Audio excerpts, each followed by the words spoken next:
The purpose of this conference is to create a space for dialogue, a space for the encounter of the two great faiths.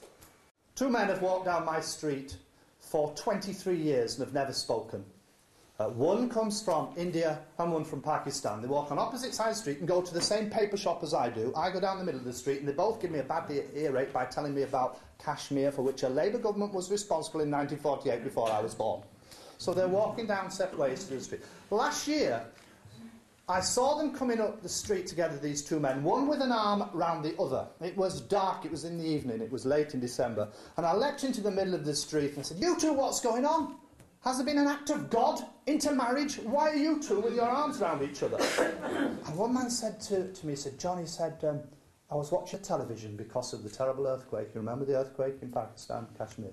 And he said, "I saw on the television a truck from India taking blankets and tents into Kashmir. So we have decided to call the war off in our street because this is where we now live and this is where we're actually likely to die." When I first met Chris, I said, "Chris, there's a lot of good people in our community. Unfortunately, they're sitting on their butts, but they're not doing anything. We want to create some subliminal images that people can talk to each other, people can be seen together. How about you take a vote with me, your dog collar and my headscarf, down Wally Range, the most segregated place on the planet, which is, of course, Blackburn." Are you recording that? Good. Chris and I walked on a serious tone that day, from one end of the street to the other, and we were surprised how people looked, observed, and said, "Are you new?" I said, "Don't be ridiculous, I've lived here for a long time." They couldn't understand, and this is how our work started. No peace among the nations without peace among the religions. No peace among the religions without dialogue between the religions. No dialogue between the religions without investigation of the foundation of the religions. Exactly picking up John Battle's points, which is that we've become stronger in our own faith through this dialogue process. Of what is the purpose of dialogue? Why are we doing this? Why are we here now? And if we're not going to actually progress this further, then haven't we just wasted a great deal of money and 24 hours of our time by being here? We have to discuss the mechanism of agreement and disagreement. Where we disagree, it should not lead to a conflict. And where we agree, it should not lead to losing our identity. I would just say, where we agree, it should also lead to action. We need to be out there, showing the true face of Islam and not allowing the media to say who we are and what we believe. It's wonderful. We were hearing yesterday from that wonderful passage in the Quran, which is said many times in Friday sermons. Many times from Surah, the 16th Surah. God commands what? That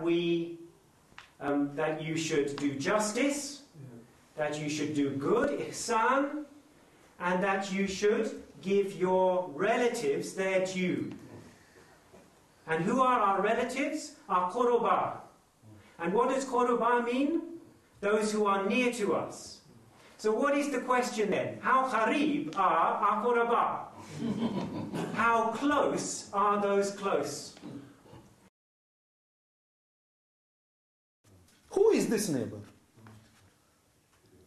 This neighbor mentioned by Prophet sallallahu alaihi wasallam many times has no color,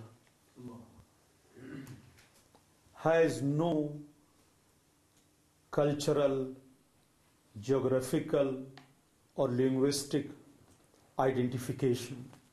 He is a human being. I mean, when I learn about Christian brothers and sisters and what they believe believe that you have to love your neighbor, you have to help the poor and the needy, and you have to help society and do good actions. That automatically makes me love them.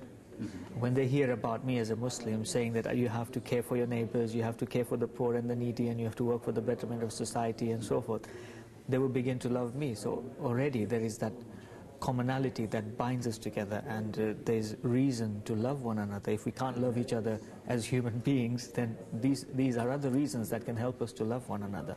And if religious communities begin to love and respect each other, I think non-religious communities can be encouraged to do the same. We start with ourselves and we look outwards, and in God's world we look right out to the horizon, and as far as we can go, all of those people are our neighbours. And we are convinced of that here. If we can get others to share in that vision, then they'll all be able to see that we're all neighbours.